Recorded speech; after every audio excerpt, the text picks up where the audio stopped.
ലോകപ്രശസ്ത TV അവതാരക ഒപേറ Winfrey ഒരു പുതിയ വർഷത്തിനെ ഒരു പുത്തൻ തുടക്കമായും കാര്യങ്ങൾ ശരിയായി തുടങ്ങുവാനും മുൻപോട്ട് കൊണ്ടുപോകുവാനുമുള്ള അവസരമായും പറയുന്നു. ആ അവസരത്തിന്റെ 3-ാം ദിനത്തിലാണ് നാം എത്തി നിൽക്കുന്നത്. ഇന്നത്തെ പുതുവത്സര ആഘോഷ ചടങ്ങിലേക്ക് ഏവർക്കും സ്വാഗതം. വേദിയിലേക്ക് ഏറ്റവും ബഹുമാനപ്പെട്ട controller sir, KCST chief scientist doctor Ajith Prabhu sir, doctor Lekha ma'am, senior principal scientist doctor C. Anilkumar sir എന്നിവരെ സാദരം ക്ഷണിക്കുന്നു. സ്വാഗത പ്രസംഗത്തിനായി focus president doctor C. Anilkumar സാറിനെ ക്ഷണിക്കുന്നു. എല്ലാവർക്കും നമസ്കാരം. പുതുവർഷം എപ്പോഴും പുതുമയുള്ളതാണ്.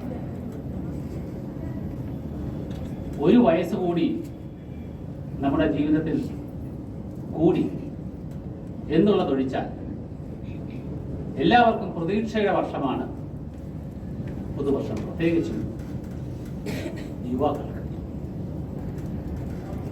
എനിക്ക് യുവതലമുറയോട് പറയാനുള്ളത്, നിങ്ങൾ പുതുവർഷത്തിലേക്ക് ചുവട് വയ്ക്കുമ്പോൾ യാഥാർത്ഥ്യബോധമുള്ള ലക്ഷ്യങ്ങൾ വച്ച് മുന്നേറുക. പുതിയത് പഠിക്കുക, അതുപോലെ പഠിക്കാനും വളരാനുമുള്ള സാഹചര്യങ്ങൾ കണ്ടെത്തുക. നമ്മൾ ക്ഷമയോടെ വളരെ ചെറിയ ചെറിയ കാര്യങ്ങൾ മാറ്റം വരുത്തിയാൽ അത് ജീവിതത്തിൽ വലിയ മാറ്റമായിട്ട് വരും. നമുക്ക് കിട്ടിയാൽ ഇനി മൂടോടെ കിട്ടണം, ചെറുതൊന്നും പറ്റില്ല. ജപ്പാൻകാർ ചെയ്യുന്ന അങ്ങനെയല്ല. അവര് വളരെ ചെറിയ കാര്യങ്ങൾ, അതായത് ഒരേ കാര്യം തന്നെ അവരിങ്ങനെ എല്ലാ ദിവസവും ചെയ്യുന്നെങ്കിലും ഇന്നലെ ചെയ്തതിൽ നിന്നും ഇന്ന് ഒരു ചെറിയ വ്യത്യാസം വരുത്താൻ പറ്റുമെന്നോ, അതൊരു ചെറിയ ഇമ്പ്രൂവ്മെന്റാണ്. നാളെ ഒന്നുകൂടെ മാറ്റം, വളരെ ചെറിയ മാറ്റം. അങ്ങനെ മാറ്റങ്ങൾ വരുമ്പോൾ അത് വലിയ മാറ്റമായിട്ട് മാറും. ഇതൊരു അഡ്വൈസായിട്ട് ഞാൻ പറയുകയാണ്. ഇനി വിജയിച്ച എല്ലാവരുടെ ആൾക്കാരുടെയും നോക്കിയാൽ അവരുടെ പിന്നിൽ കഠിനാധ്വാനവും അതുപോലെ സ്ഥിരോത്സാഹവും നമുക്ക് കാണാൻ സാധിക്കും. അവരുടെ പാഷനാണ് അവരെ വിജയിപ്പിക്കുന്നത്. ഉദാഹരണത്തിന് ഈ ജീവിതത്തിൽ വിജയിച്ചിട്ടുള്ള, ഇപ്പൊ നമ്മൾ എടുത്തു പറയാവുന്ന ഇലോൺ മസ്ക്, അല്ലെ ജെഫ് ബോസ്, ആമസോണിന്റെ ഓണർ, അല്ലെ നമ്മുടെ ഇന്ത്യയിലുള്ള നാരായണമൂർത്തി, ഇൻഫോസിസിന്റെ സ്ഥാപകൻ. ഇവരൊക്കെ ആ പാഷന്റെ പുറകെ പോയവരാണ്. അവർക്ക് അവരുടെ ജോലി എന്ന് പറയുന്ന പാഷനാണ്. ഒരിക്കലും നമ്മൾ ജോലി ചെയ്യുമ്പോൾ ജോലിയായിട്ട് ഫീൽ ചെയ്തരുത്. ജോലി ചെയ്യുന്നത് നമ്മൾ ആസ്വദിക്കുന്ന പോലെയാണ്. അപ്പോഴാണ് അത് പാഷനാവുന്നത്, അപ്പോഴാണ് അത് വിജയിക്കുന്നത്. ഈ നാരായണമൂർത്തിയുടെ വൈഫ് സുധാമൂർത്തി ഒരിക്കൽ പറയുകയുണ്ടായി, നാരായണമൂർത്തി എന്ന ഭർത്താവ് വൻ പരാജയമാണ്. കാരണം അദ്ദേഹത്തിന് 24 മണിക്കൂർ സോഫ്റ്റ്വെയർ ആണ്. അദ്ദേഹത്തിന് ഫാമിലിയെ കുറിച്ച് ഓർമ്മ പോലുമില്ല. അപ്പൊ അതുകൊണ്ട് ഞാൻ പറഞ്ഞത്, പാഷൻ. നമുക്ക് എന്താണ് നമ്മുടെ ഇഷ്ടം? നമുക്കറിയാം, പലർക്കും പല ഇഷ്ടങ്ങളായിരിക്കാം. ചിലവർക്ക് ആഹാരം കഴിക്കുന്നത് ഇഷ്ടമാകാം, ചിലവർക്ക് ആഹാരം ഉണ്ടാക്കുന്നത് ഇഷ്ടമാകാം, ചിലവർക്ക് പാട്ട് പാടുന്നത് ഇഷ്ടമാകാം, ചിലവർക്ക് ചിത്രം വരയ്ക്കുന്നത് ഇഷ്ടമാകാം. ആ പാഷൻ അവർ മനസ്സിലാക്കിയാൽ, ആ പാഷനിലേക്ക് അങ്ങ് തിരിഞ്ഞാൽ അത് നമുക്ക് പിന്നെ ചെയ്തുകൊണ്ടിരിക്കാനേ തോന്നുന്നു, നിർത്താൻ തോന്നില്ല. അതാണ് വിജയത്തിലേക്ക് പോകുന്നത്. അത് ആണ് മറ്റൊരു അഡ്വൈസ്. ഞാൻ കൂടുതൽ സംസാരിച്ച സമയങ്ങളിലുള്ള കാര്യം, ഇവിടെ എന്നെക്കാട്ടിയും വാഗ്മികളായ 3 പേര് നിങ്ങൾക്ക് ആശംസകൾ നേരാനുണ്ട്. അതുകൊണ്ട് friends of cultural unity in സയൻസിന്റെ പേരിൽ എല്ലാവർക്കും വളരെ നല്ല ഒരു ന്യൂ ഇയർ ആശംസിച്ചുകൊണ്ട് ഞാൻ എൻ്റെ കർത്തവ്യത്തിലേക്ക് കിടക്കുന്നു. നമ്മുടെ കേരള ശാസ്ത്ര സാങ്കേതിക പരിസ്ഥിതി കൗൺസിലിൻ്റെ 2 ചീഫ് സയന്റിസ്റ്റുകൾ ഇവിടെയുണ്ട്. ഡോക്ടർ അജിത് പ്രഭു സാർ, ഡോക്ടർ ലേഖ മാഡം. ഇവരെ 2 പേരെയും ഞാൻ നമ്മളിവിടെ കൂടിയിരിക്കുന്ന എല്ലാവരുടെ പേരിലും സ്വാഗതം ചെയ്യുന്നു. അതുപോലെ നമ്മുടെ ശാസ്ത്ര സാങ്കേതിക പരിസ്ഥിതി കൗൺസിലിലെ controller of administration Udayakumar sir, അദ്ദേഹവും ഇവിടെ എത്തിയിട്ടുണ്ട്. അദ്ദേഹത്തെ ഞാൻ സ്വാഗതം ചെയ്യുന്നു. നമ്മുടെ എക്സിക്യൂട്ടീവ് വൈസ് പ്രസിഡന്റും സുധീർ സാറും, മെമ്പർ സെക്രട്ടറിയും ഉദയകുമാർ സാറും ഈ വേദിയിൽ ഇരിക്കേണ്ടതാണ്. നമ്മളെല്ലാ കാര്യങ്ങളും നേരത്തെ അറിയിച്ചിട്ടുണ്ടായിരുന്നു. പക്ഷേ വളരെ പെട്ടെന്നുണ്ടായ ഒരു തീരുമാനത്തിന്റെ ഫലമായിട്ട് സെക്രട്ടേറിയറ്റിൽ ഒരു മീറ്റിങ്ങിന് പോകേണ്ടുള്ളത് 2 പേർക്കും പോകും. അപ്പോൾ 2 പേരും പോകേണ്ടി വന്നതിനാൽ അവർ എത്തുന്നില്ല. അവരുടെ ആശംസകൾ അറിയിക്കാൻ നമ്മളെ അറിയിച്ചിട്ടുണ്ട്. അവരുടെ പേരിൽ ഞാൻ ആശംസകൾ പറയുന്നു. അതുപോലെ ഇപ്പോൾ വളരെ സന്തോഷമുണ്ട് കണ്ടപ്പോൾ. കാരണം ഇതുവരെ കൗൺസിലിൽ ഇത്രയും ഗിഫ്റ്റുകൾ ഒരുമിച്ച് വരുന്ന ഞാൻ കണ്ടിട്ടില്ല. ലിഫ്റ്റിൽ കയറിയപ്പോൾ ഗിഫ്റ്റുകളുടെ ഒരു കൂമ്പാരമായിരുന്നു. അതൊരു മാറ്റമാണ്. കാരണം ഈ ഗിഫ്റ്റ് എന്ന് പറഞ്ഞ ഗിഫ്റ്റിന്റെ വാല്യൂ വരുന്നത് ചിലപ്പോൾ അത് 100 രൂപയാകാം, 200 ആകാം, 1000 ആകാം. പക്ഷെ അത് കൊടുക്കുമ്പോൾ ഉണ്ടാകുന്ന ആ ഒരു ഷെയറിങ്, ആ ഷെയറിങ് മൈൻഡാണ് നമുക്ക് വേണ്ടത്. ആ ഷെയറിങ് മൈൻഡ് കൗൺസിലിൽ തിരികെ കൊണ്ടുവരാനൊരു ശ്രമം കൂടിയായിരുന്നു ഇത്. ഒരു പരിധി വരെ വിജയിച്ചു എന്ന് എനിക്ക് തോന്നുന്നു. ഈ ഇവിടെ കൂടിയിരിക്കുന്ന വന്നിട്ടുള്ള എല്ലാവരെയും ഞാൻ സ്വാഗതം ചെയ്യുന്നു. നന്ദി, നമസ്കാരം. Thank you sir. പുതുവത്സര സന്ദേശത്തിനായി നമ്മുടെ എല്ലാവരുടെയും പ്രിയപ്പെട്ട കൺട്രോളർ സർ ഉദയകുമാർ സാറിനെ ക്ഷണിക്കുന്നു.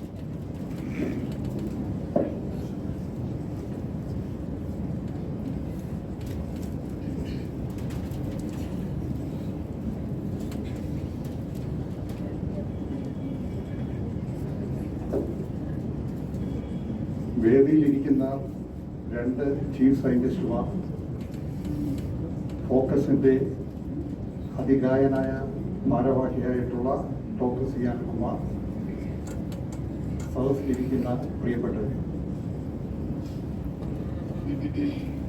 ആദ്യമായിട്ട് ഞാൻ ഈ ഫോക്കസിനെ അഭിനന്ദിക്കാനായിട്ടുള്ള ഒരു അവസരം വിനിയോഗിക്കുന്നു. കാരണം വളരെ വൈവിധ്യപരമായിട്ടുള്ള പരിപാടികളാണ് ഫോക്കസ് ആസൂത്രണം ചെയ്ത് നടപ്പിലാക്കുന്നത്. കുറച്ച് ദിവസങ്ങൾക്ക് മുമ്പേ, കുറച്ച് കാലം മുമ്പേ ഒരു പ്രോഗ്രാം ഇവിടെ നടത്തുകയുണ്ടായി.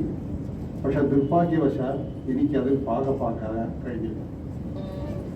ആ പരിപാടി നമ്മുടെ കൗൺസിലിലെ ജീവനക്കാരും മറ്റുള്ള എല്ലാവരും തന്നെ വീട്ടിൽ നിന്ന് പാകം ചെയ്തു കൊണ്ടുവരുന്ന ആഹാര സാധനങ്ങൾ ഇവിടെ പ്രദർശനത്തിൽ വയ്ക്കുകയും അത് ആൾക്കാരുമായിട്ടൊക്കെ പങ്കിടാൻ പറ്റുന്ന ഒരു അവസരം സംജാതമാക്കുകയും ചെയ്തു.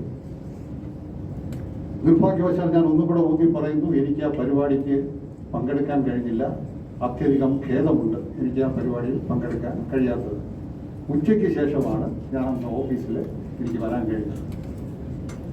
വളരെ നല്ല അഭിപ്രായമാണ് ആ പരിപാടിയെക്കുറിച്ച് ഓരോന്ന് വന്നിട്ടുള്ളതെന്ന് എനിക്കറിയാൻ കഴിഞ്ഞു. എൻ്റെ ചെവിയിലും എത്തി അതിനെക്കുറിച്ചുള്ള ഒരു ഫീഡ്ബാക്ക്.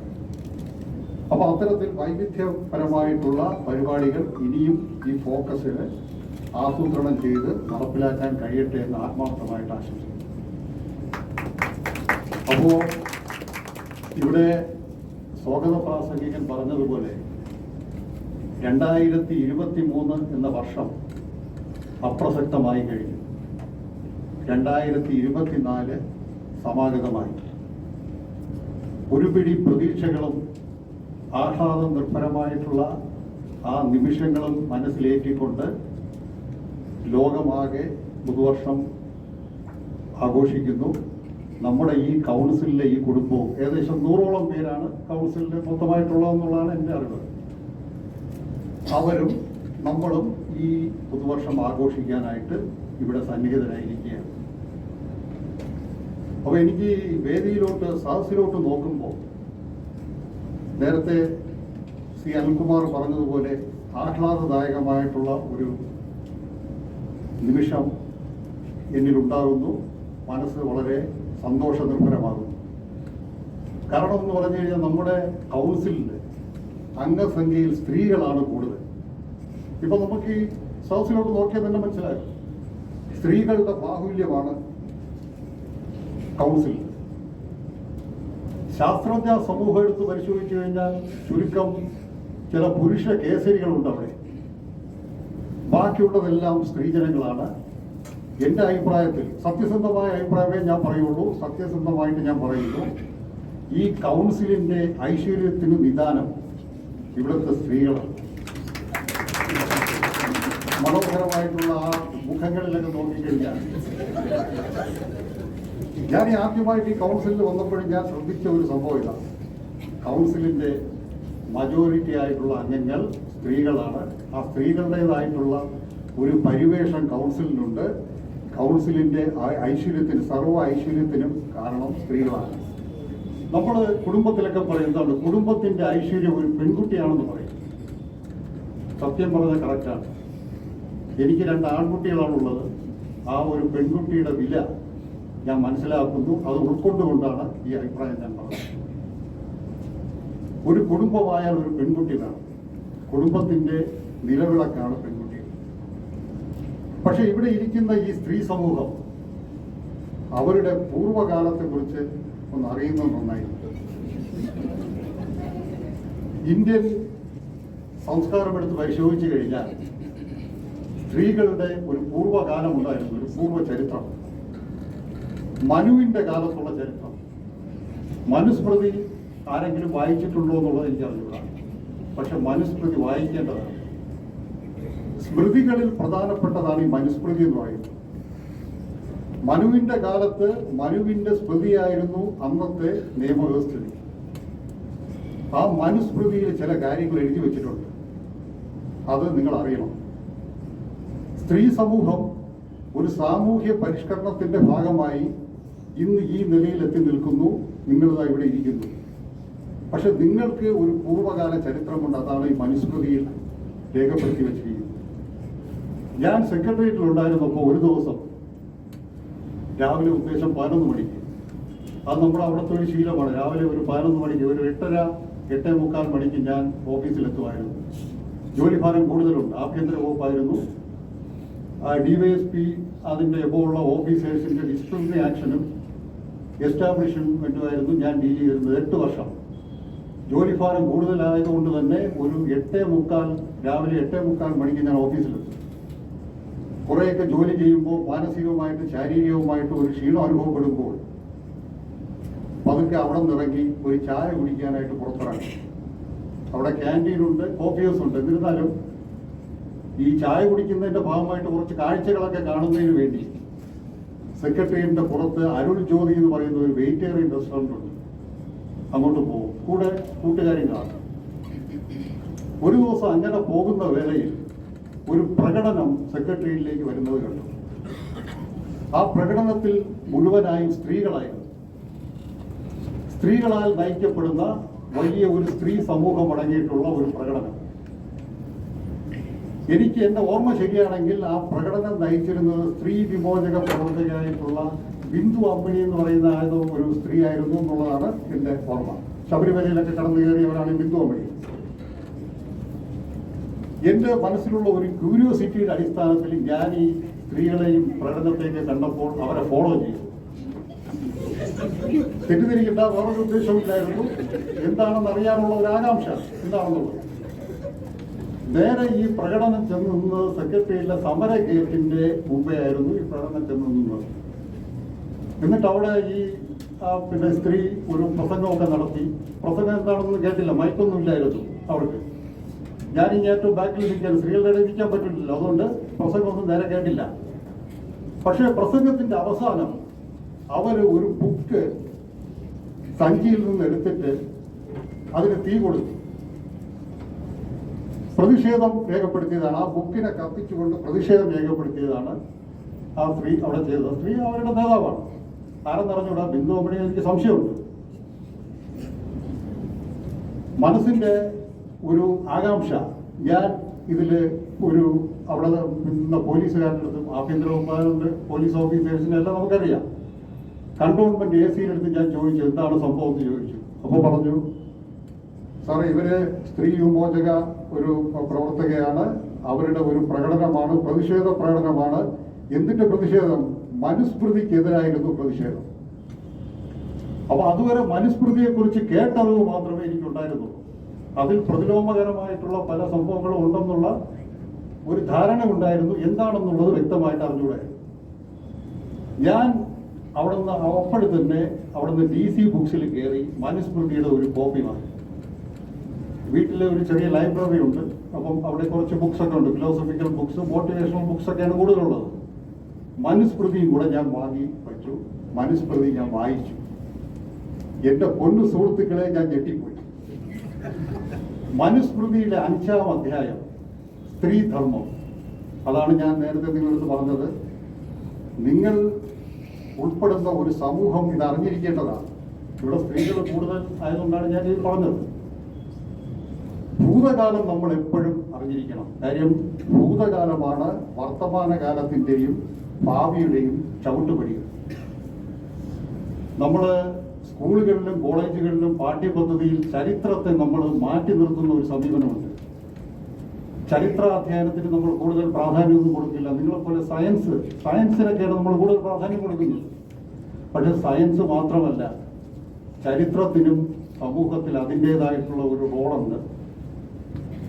അപ്പൊ ഞാൻ ഇതെടുത്ത് വായിച്ചു പോയി. നിങ്ങളുടെ അറിവിലേക്ക് വേണ്ടി പറയാൻ പറ്റും. ഞാൻ പലരും മിക്കവാറും ഒക്കെ ഈ മനുസ്മൃതിയെ കുറിച്ച് വായിച്ചിട്ടില്ലെന്നാണ് എൻ്റെ ഒരു ധാരണ. അതിലെ 2-3 സൂക്തങ്ങൾ ഞാൻ നിങ്ങളുടെ അറിവിലേക്ക് വേണ്ടി പറയാം.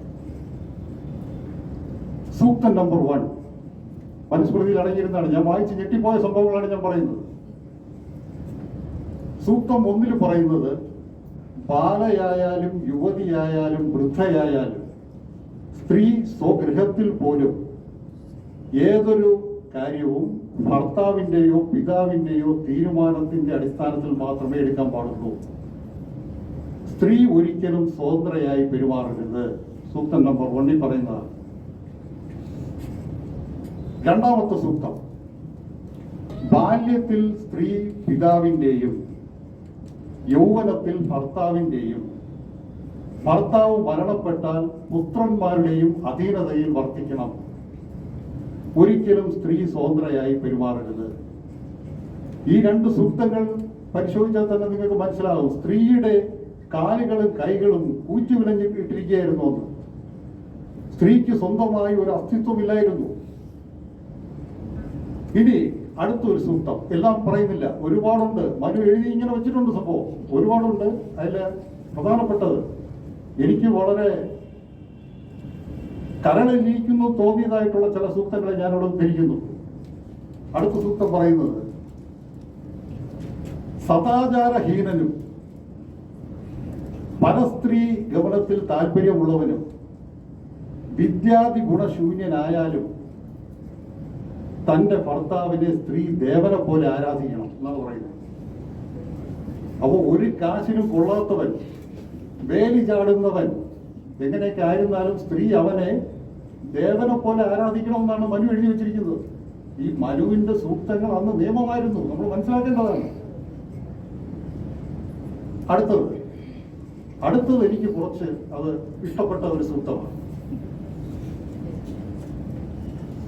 സ്ത്രീ ഏതവസ്ഥയിലും സന്തുഷ്ടയും ഗൃഹഭരണത്തിൽ സമർത്ഥയുമായിരിക്കണം. പാത്രങ്ങളും ഉപകരണങ്ങളും എല്ലായ്പ്പോഴും വൃത്തിയായി സൂക്ഷിക്കണം. വരവിനനുസരിച്ച് ചെലവ് നിയന്ത്രിക്കണം. അതാണ് എനിക്ക് ഇഷ്ടപ്പെട്ടത്. ഈ മനുവിന്റെ സൂക്തങ്ങളിൽ കുറച്ചെങ്കിലും ഭേദപ്പെട്ടതെന്ന് പറയാൻ ഞാൻ ഇപ്പോൾ പറഞ്ഞ സൂക്തമാണ്. പാത്രങ്ങളും ഉപകരണങ്ങളെല്ലാം വൃത്തിയായി സൂക്ഷിക്കുന്നത് കുടുംബത്തിന്റെ മൊത്തമായ ആരോഗ്യത്തിന് പ്രധാന ഗുണം ചെയ്യും. നല്ലതാണത്. വരവിനനുസരിച്ച് ചെലവ് നിയന്ത്രിക്കണമെന്ന് പറയുന്നത് നല്ലതാണ്. ഇപ്പോ ഡോക്ടർ സി അനിൽകുമാർ നേരത്തെ ഒരു സിനിമയുടെ ഒരു കാര്യം പറഞ്ഞു. ഞാനും ഒരു സിനിമയുടെ ഒരു കാര്യം നിങ്ങളുടെ ശ്രദ്ധയിലേക്ക് പെടുത്തുന്നു. തലയുടെ മന്ത്രം എന്ന് പറയുന്ന ഒരു സിനിമ ഉണ്ടായിരുന്നു, കുറച്ചു മുമ്പാണ്.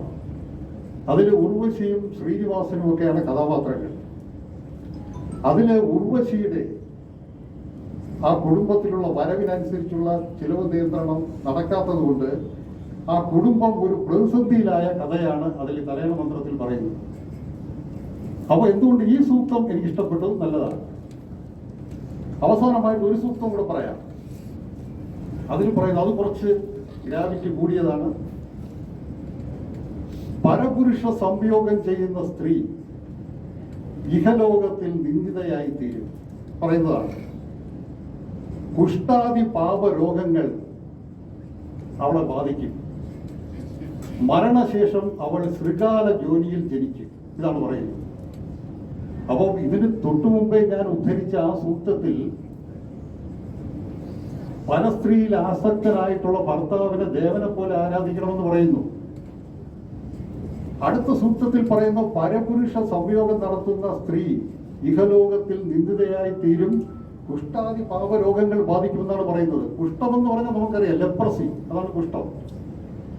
അന്ന് ലെപ്രസിക്ക് ട്രീറ്റ്മെന്റ് ഇല്ല മനുവിന്റെ കാലത്ത്. ഈ കുഷ്ഠം പിടിച്ചു കഴിഞ്ഞാൽ ശരീരത്തിലെ ഓരോ അവയവങ്ങളെല്ലാം ചീഞ്ഞു പോകും. ബാക്ടീരിയൽ ഡിസീസാണ് ലെപ്രസി. ശരീരത്തിൽ ഓരോ അവയവങ്ങൾ ചീഞ്ഞു പോകും, ശരീരം വികൃതമായി അനുഭവപ്പെടും, സമൂഹത്തിൽ അവനൊരു നിലനിൽപ്പില്ല.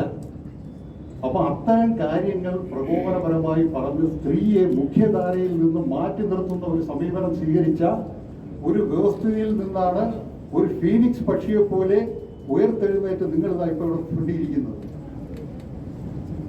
അതുകൊണ്ട് നിങ്ങളുടെ അടുത്ത് എനിക്ക് ബഹുമാനമാണ്. സത്യം പറഞ്ഞത് സ്ത്രീകളെ ഞാൻ ബഹുമാനിക്കുന്ന ഒരു വ്യക്തിയാണ്, സ്നേഹിക്കുന്ന വ്യക്തിയാണ്. കാര്യം എന്ന് പറഞ്ഞാൽ സ്ത്രീയുടെ പാസ്റ്റ് എന്ന് പറയുന്ന ഇതാണ്. ഈ ഒരു ദുഷ്സാഹചര്യത്തിൽ നിന്ന് ചിറകുകൾക്ക് ശക്തി പ്രാപിച്ചുകൊണ്ട് അനന്തവിഹായ ശില്പം നിങ്ങൾ പാറി നടക്കുന്നു.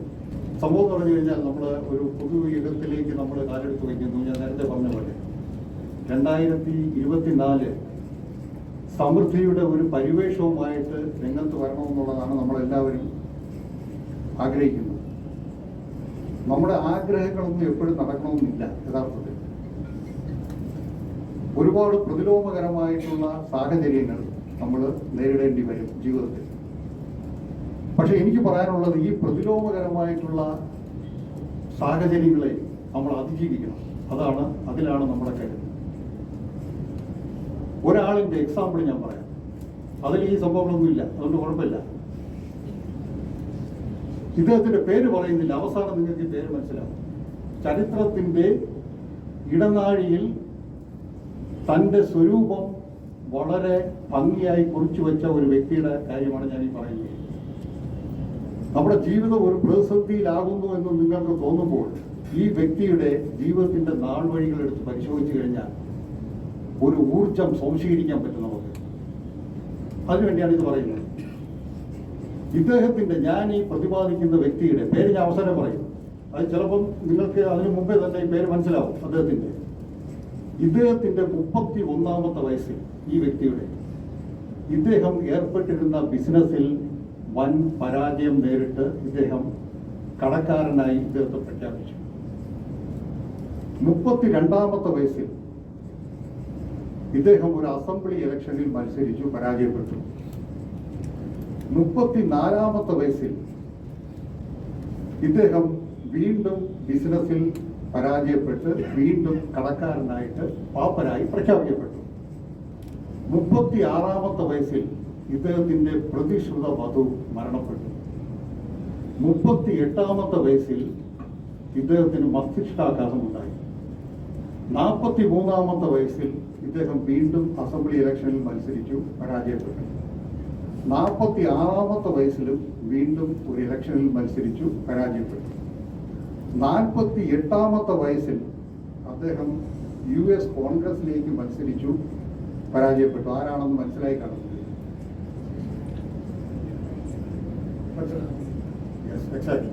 അദ്ദേഹത്തിന് മനസ്സിലായി.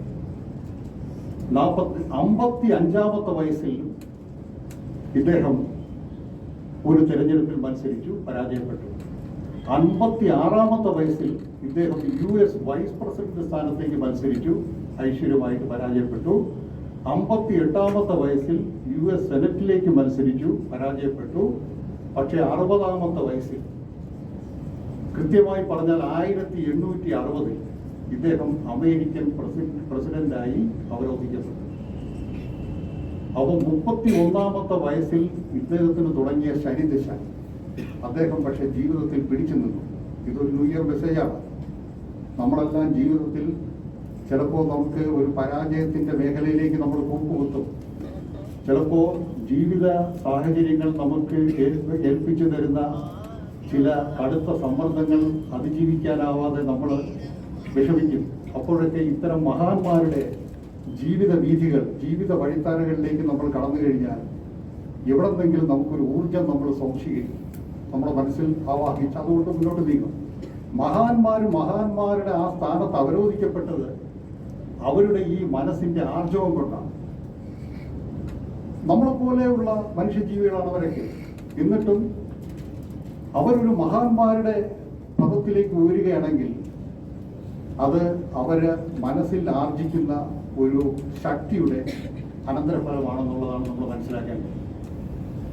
ഇവിടെ 1860 അദ്ദേഹം പ്രസിഡന്റായിട്ട് മാറി. മനുഷ്യ വിമോചകരിൽ അഗ്രഗണ്യനായിട്ടുള്ള ഒരു സ്ഥാനം അദ്ദേഹത്തിന് ലഭിച്ചു. പക്ഷേ ഈ പരാജയങ്ങളെല്ലാം അദ്ദേഹത്തിൻ്റെ വിജയ വീഥികളിലേക്ക് മാറാൻ വേണ്ടി വഴിമാറി കൊടുത്തു എന്നുള്ളതാണ് പ്രസക്തമായിട്ടുള്ള കാര്യം. അത് നമ്മൾ അടിവരയിട്ട് സൂക്ഷിക്കേണ്ടതാണ്. എബ്രഹാം ലിങ്കന്റെ തന്നെ ഒരു പ്രശസ്തമായിട്ടുള്ള വാക്യമുണ്ട്. അത് സത്യം പറഞ്ഞാൽ നമ്മൾ എഴുതിയെടുത്ത് വായിക്കേണ്ടതാണ്. നിങ്ങൾ നിങ്ങളെ കൈവിടാത്തിടത്തോളം കാലം നിങ്ങളെ ആർക്കും തോൽപ്പിക്കാനാകില്ല, അദ്ദേഹം പറഞ്ഞതാണ്.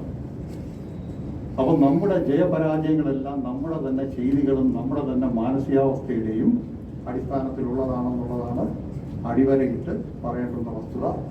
അപ്പൊ എബ്രഹാം ലിങ്കനെ നമ്മൾ മാതൃകയാക്കുക. ഒരുപാട് മഹാന്മാരുണ്ട് നമ്മുടെ സമൂഹത്തിൽ. മഹാത്മജി അദ്ദേഹം പ്രതിസന്ധികളെ അതിജീവിച്ചാണ് മഹാത്മാവെന്നുള്ള ഒരു പട്ടത്തിലേക്ക് എടുത്തുവരുത്തപ്പെട്ടത്. ഒരു സുപ്രഭാതത്തിൽ അദ്ദേഹത്തിന് ഈ പട്ടം ആരെങ്കിലും ചാർത്തി കൊടുത്തതല്ല. അദ്ദേഹത്തിനെ സൗത്ത് ആഫ്രിക്കയിൽ വെച്ച് മഹാത്മജിയെ, നമ്മുടെ എല്ലാം പ്രിയങ്കരനായിട്ടുള്ള നമ്മൾ ബഹുമാനിക്കുന്ന മഹാത്മജിയെ സൗത്ത് ആഫ്രിക്കയിൽ വെച്ച് കോടതിയിൽ നിന്ന്, അദ്ദേഹം ബാരിസ്റ്ററായിരുന്നു, കോടതിയിൽ നിന്ന് ആക്ഷേപിച്ച് പുറത്താക്കിയിട്ടുണ്ട്. അദ്ദേഹത്തിന്റെ മനസ്സ് തളർന്നില്ല. വേറൊരിക്കൽ അവിടെ വെച്ച് സൗത്ത് ആഫ്രിക്കയിൽ തന്നെ ട്രെയിനിൽ വെച്ച് കറുത്തവനായിപ്പോയി എന്നുള്ള ഒറ്റ കാരണത്താൽ ട്രെയിനിൽ നിന്ന് ചവിട്ടി പുറത്താക്കി അദ്ദേഹത്തിന്. അപ്പൊ അതൊന്നുമല്ല കാരണം. നമ്മൾ മനസ്സിൽ ആർജിക്കുന്ന ഒരു ശക്തി, ബാഹ്യശക്തികളുടെ പ്രേരണയാൽ നമ്മുടെ ആ ഗതി മാറ്റിവിടേണ്ടതില്ല. നമ്മൾ മനസ്സിൽ ആർജിക്കുന്ന ഒരു ശക്തി കൊണ്ട് നമ്മുടെ ജീവിതത്തിൽ അതിദ്രുതം മുന്നോട്ട് പോയി കഴിഞ്ഞാൽ ഒരു ശക്തിക്ക് നമ്മളെ തടയാനാകില്ല. എവിടെയും നമ്മൾ നെഞ്ചുവിരിച്ച് നിൽക്കണം. അനീതിക്ക് മുമ്പിൽ നമ്മൾ ശബ്ദമെടുക്കണം. അനീതി സഹിച്ചുകൊണ്ട് എന്തും സർവം സഹയായി ജീവിക്കുന്ന ഒരു സാഹചര്യമില്ല. ഞാൻ നേരത്തെ പറഞ്ഞതുപോലെ മനുവിന്റെ ഒരു കാലഘട്ടമല്ല ഇത്. ഇപ്പോൾ നിങ്ങളുടെ കാലഘട്ടമാണ്. ആ പണ്ടുള്ളതിനേക്കാളും സാഹചര്യങ്ങളെല്ലാം വളരെയേറെ മെച്ചപ്പെട്ടു. ഗംഗയിലൂടെയും യമുനയിലൂടെയും ഓർഗയിലൂടെയൊക്കെ ഒരുപാട് ജലം ഒഴുകിപ്പോയി കഴിഞ്ഞു. സാഹചര്യങ്ങൾ ഒട്ടാകെ മാറിക്കഴിഞ്ഞു. കൂടുതൽ ദീർഘിപ്പിക്കുന്നില്ല. ന്യൂ ഇയർ പ്രോഗ്രാമൊക്കെ ഇനിയുണ്ട്. അപ്പോൾ നല്ലൊരു പുതുവർഷം നിങ്ങൾക്ക് ആശംസിക്കുന്നു. ഈ 2024 ഇപ്പൊ 2 ദിവസം പിന്നിട്ടു. 2024 നിങ്ങളുടെ ജീവിതത്തിൽ മറക്കാനാവാത്ത ചില ശുഭകരമായിട്ടുള്ള ഓർമ്മകൾ പ്രദാനം ചെയ്യട്ടെ. സർവ്വ ഐശ്വര്യങ്ങളും സമാധാനവും. ഞാൻ സമാധാനത്തിനാണ് അണ്ടർലൈൻ ചെയ്യുന്നത്. പൈസ ഉണ്ടായിട്ട് കാര്യമില്ല ജീവിതത്തിൽ. സമാധാനമില്ലെങ്കിൽ ഈ പൈസ തികച്ചും അപ്രസക്തമായി പോകും, സമ്പത്ത്. അതുകൊണ്ട് വളരെ സമാധാനം നിറഞ്ഞ ഒരു ജീവിതം നിങ്ങൾക്ക് ഏവർക്കും ആശംസിക്കുന്നു. നന്ദി, നമസ്കാരം. ആശംസകൾ അറിയിക്കുവാനായി doctor Ajith sir, chief scientist KCS station. ബഹുമാനപ്പെട്ട കൺട്രോളർ ഉദയകുമാർ സർ, എൻ്റെ സുഹൃത്ത് ഡോക്ടർ അനിൽകുമാർ, ഡോക്ടർ രേഖ, മറ്റ് പ്രിയപ്പെട്ട സഹപ്രവർത്തകരെ, ഈ ഒരു പരിപാടി സംഘടിപ്പിച്ചതിൽ ആദ്യമായിട്ട് ഫോക്കസിനും അതിന് നേതൃത്വം നൽകുന്ന ഡോക്ടർ അനിൽകുമാറിനും പ്രത്യേകമായിട്ട് അനുമോദനങ്ങളും നന്ദിയും രേഖപ്പെടുത്തുന്നു.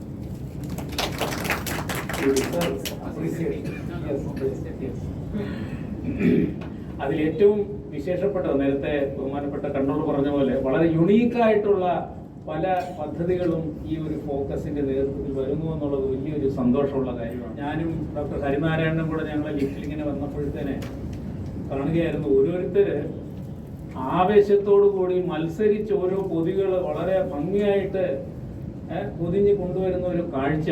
അപ്പൊ ഞാൻ തമാശക്ക് പറയുന്നുണ്ടായി, ശമ്പളം കിട്ടിയില്ലെങ്കിൽ പോലും ഇതിൽ നമ്മൾ യാതൊരു ആർഭാടത്തിനും ഒരു കുറവും കാണിച്ചിട്ടില്ല, അത്രയ്ക്ക് ഗംഭീരമായിട്ട് എല്ലാവരും ആഘോഷിക്കുന്നുണ്ടല്ലോ എന്ന് ഞാനിങ്ങനെ പറയുകയും ചെയ്തു. അപ്പൊ അങ്ങനെ ഒരു ഒക്കേഷൻ കൂടെ ഒരുക്കി തന്ന ഫോക്കസിന് ഒരിക്കൽ കൂടി നന്ദി പറയുന്നു. കാരണം അതിനകത്ത് ആറ്റിറ്റ്യൂഡാണല്ലോ പ്രധാനം. എന്ത് നമുക്കില്ലെങ്കിലും എന്തുണ്ട് എന്ന് കാണാൻ നമ്മളെ ഈ ഒരു മുഹൂർത്തം പഠിപ്പിക്കും എന്ന് ഞാൻ കരുതുന്നു. നമുക്ക് എപ്പോഴും ജീവിതത്തിൽ മുന്നോട്ട് നമ്മളെ നയിക്കുന്നത് പ്രതീക്ഷകളാണ്. പ്രതീക്ഷകളില്ലെങ്കിൽ ജീവിതമില്ല, നമുക്ക് മുന്നോട്ട് പോകാനും കഴിയില്ല. That is the end of life. ഓരോ വർഷം അവസാനിക്കുമ്പോഴും നമുക്ക് പുതിയ പുതിയ പ്രതീക്ഷകളാണ്. കഴിഞ്ഞ വർഷമോ അതിന് മുന്നുള്ള വർഷങ്ങളിലോ നടക്കാത്ത ആഗ്രഹങ്ങൾ, കാര്യങ്ങൾ, അവയെല്ലാം ഈ വർഷം സാധിക്കും അല്ലെങ്കിൽ സാധിക്കണം എന്നുള്ള ആഗ്രഹങ്ങളും പ്രതീക്ഷകളും. നമ്മൾ മലയാളികൾ പ്രത്യേകിച്ചും എല്ലാ നല്ല കാര്യങ്ങളും നല്ല രീതിക്ക് തന്നെ ആഘോഷിക്കുന്നതിൽ താല്പര്യമുണ്ട്. അത് കൊച്ചിൻ്റെ നൂലുകെട്ട് മുതൽ കല്യാണമായാലും എല്ലാം തന്നെ വളരെ നല്ല രീതിയിൽ ആഘോഷിക്കാൻ നമുക്ക് എല്ലാവർക്കും പ്രത്യേക കഴിവ് തന്നെ. നമ്മുടെ സന്തോഷം അല്ലെങ്കിൽ വരാൻ പോകുന്ന സന്തോഷം, വരാൻ പോകുന്ന ആഹ്ലാദം മറ്റുള്ളവരുമായിട്ട് പങ്കിടുക. ഇംഗ്ലീഷിലൊരു ഫ്രേസ് ഉണ്ട്, അതിൽ പറയുന്നുണ്ട്, നമ്മുടെ സന്തോഷം നമ്മൾ പങ്കിടുമ്പോൾ അത് ഇരട്ടിയാകുമെന്നും നമ്മുടെ ദുഃഖം നമ്മൾ പങ്കിടുമ്പോൾ അത് പകുതിയായി കുറയുമെന്നും പറയാറുണ്ട്. അതുപോലെ നമുക്ക് ഇനി വരാൻ പോകുന്ന ആഹ്ലാദം, സന്തോഷം, ഇതിനെല്ലാം ആഘോഷിക്കുകയാണ് നമ്മൾ. ഈ ഒരു ആഘോഷത്തിന് ഒരു മറ്റു പ്രത്യേകതയും കൂടെ ഉണ്ട്. നമ്മൾ മാത്രമല്ല ആഘോഷിക്കുന്നത്, ലോകം മുഴുവൻ ആഘോഷിക്കുന്ന ഒരു ഉത്സവ വേളയാണ് ഈ ന്യൂ ഇയർ. എന്തായാലും 2024 എല്ലാവരും പ്രവചിക്കുന്നത് വളരെ നല്ല വർഷമായിരിക്കും. 2023 ഒരുപാട് കഷ്ടതകൾ ഉണ്ടായിരുന്നു, യുദ്ധങ്ങൾ ഉൾപ്പെടെയുള്ള ഒരുപാട് പ്രശ്നങ്ങളും മഹാമാരികളും ഒക്കെ ഉണ്ടായിരുന്നു. ന്യൂമറോളജിസ്റ്റ് അടക്കം പലരും പറയുന്നു 2024 2ഉം 4ഉം കൂട്ടിയാൽ 8 ആണെന്നും 8 വളരെ ഭാഗ്യ ഇതായിട്ടുള്ള നമ്പറാണെന്നും ഒക്കെയുള്ള ഇതുണ്ട്. നമ്മളെ ശാസ്ത്രമാണെന്നോ അല്ലെന്നോ വിശ്വസിച്ചാലോ ഇല്ലെങ്കിലും ഏതായിരുന്നാലും അതിലെ മെസ്സേജ് നമുക്ക് എടുക്കാവുന്നതാണെന്ന് എനിക്ക് തോന്നുന്നു. നമുക്കൊരു ധൈര്യം പകരുകയും വീര്യം തരികയും ചെയ്യുന്ന വാചകമാണ്. അതായത് 2024 എല്ലാവർക്കും നല്ലതായിരിക്കും എന്നാണ് പറയുന്നത്. അതുപോലെ തന്നെ എല്ലാവർക്കും നല്ലത് വരട്ടെ എന്ന് ഒരിക്കൽ കൂടി ആഗ്രഹിക്കുന്നു. അതിലെല്ലാവർക്കും വളരെയധികം സമ്പൽ സമൃദ്ധിയും ആഹ്ലാദവും സന്തോഷവും എല്ലാ രീതിക്കുള്ള നന്മകളും ക്ഷേമൈശ്വര്യങ്ങളും നിറഞ്ഞ ഒരു പുതുവത്സരമായിട്ട് 2024 മാറട്ടെ എന്ന് ആഗ്രഹിച്ചുകൊണ്ട് നിർത്തുന്നു. നന്ദി. സർ, അടുത്തതായി ആശംസകൾ അറിയിക്കുവാൻ KCSE chief scientist doctor Lekha മാമിനെ ക്ഷണിക്കുന്നു. ബഹുമാനപ്പെട്ട controller of administration Ajith Prabhu, my colleagues Ajith Prabhu, Anil Kumar and all my dear colleagues. ഞാൻ വലിയ പ്രാസംഗികയൊന്നുമല്ല, എനിക്ക് ഇവരെ പോലെ വലിയ പ്രസംഗിക്കാനൊന്നും അറിയില്ല. എങ്കിലും എൻ്റെ കുറച്ച് ചെറിയ വാക്കുകൾ ഞാൻ നിങ്ങളോട് സംവദിക്കാനാണ്. പുതിയ വർഷം വന്നു, എല്ലാവരും പുതിയ റെസൊല്യൂഷൻസ് ഒക്കെ എടുത്തിട്ടുണ്ടാവും. അതായത് നമ്മൾക്കൊക്കെ വാട്സാപ്പിൽ ഒരു തമാശ ഉണ്ടായിരുന്നു. അതായത് നിങ്ങൾ കണ്ടു കാണുമെന്ന് അറിയില്ല, ഇനി അടുത്ത ജിമ്മിലും റോഡിലും ഒക്കെ എല്ലാവരും ഒന്ന് സൂക്ഷിക്കണം, കാരണം ആളുകൾ തമ്മിൽ കൂട്ടിയിടിക്കാൻ സാധ്യതയുണ്ട്. അത് 2 ആഴ്ചത്തെ പ്രശ്നമുള്ളത് കഴിഞ്ഞ് ശരിയാവും. അതേമാതിരി നമ്മളൊക്കെ വലിയ റെസൊല്യൂഷൻസ് ഒക്കെ എടുത്തിട്ടുണ്ടാവും. ഞാൻ നിങ്ങളെ ആശംസിക്കുകയാണ്. നിങ്ങളുടെ റെസൊല്യൂഷൻസ് എല്ലാം നിങ്ങൾക്ക് നടപ്പിലാക്കി കൊണ്ടുപോകാനും 2024 നല്ലൊരു വർഷമായിട്ട് നിങ്ങൾക്ക് ആയിത്തീരാനും. ടെമ്പററി സ്റ്റാഫിൻ്റെ എണ്ണം എനിക്ക് തോന്നുന്നു ഈ വർഷം വളരെ കൂടുതലായിട്ട് പോകുന്നു. നിങ്ങൾക്കെല്ലാം നല്ല സ്ഥിര ജോലിയൊക്കെ കിട്ടി സ്വസ്ഥമായിട്ടുള്ള ഒരു ജീവിതം ആശംസിക്കുന്നു.